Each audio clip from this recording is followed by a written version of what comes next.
The government has held the latest in a series of dialogues with young leaders from the public and private sectors. It's part of ongoing efforts to start a national conversation.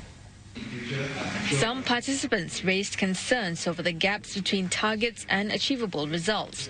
The government's productivity target is like 2 to 3% per year, but unfortunately we don't really seem to be hitting the mark. For others, it was about anticipating good labour management relations in the future. Outgoing chair of the National Youth Council, Chan Chun Sing, said it's important to not get complacent. Whether we can sustain another 30, 40 years, the current working relationship, we must start from the assumption that it will not be. Sounds shocking, right? Because only when you assume that it will not be, then you will start thinking about what will it require me to sustain this kind of relationship and improve upon it.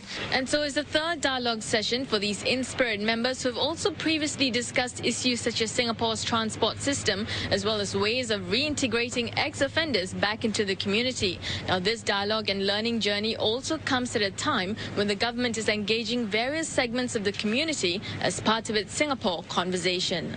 The interesting thing about these conversations, these in-spirit conversations, is that it gives you a guided tour of, a problem-facing society, facing the country first, before bring the participants into a room to discuss the problem and to troubleshoot ways of solving it. Seated among the audience of about 70 of the some 170 in-spirit members was incoming NYC Chair Lawrence Wong.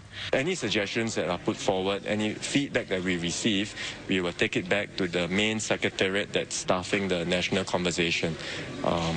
Because we can't have a national conversation just with one committee. It has to be many multiple efforts. Mr. Wong said the National Youth Council will facilitate more discussions involving the young.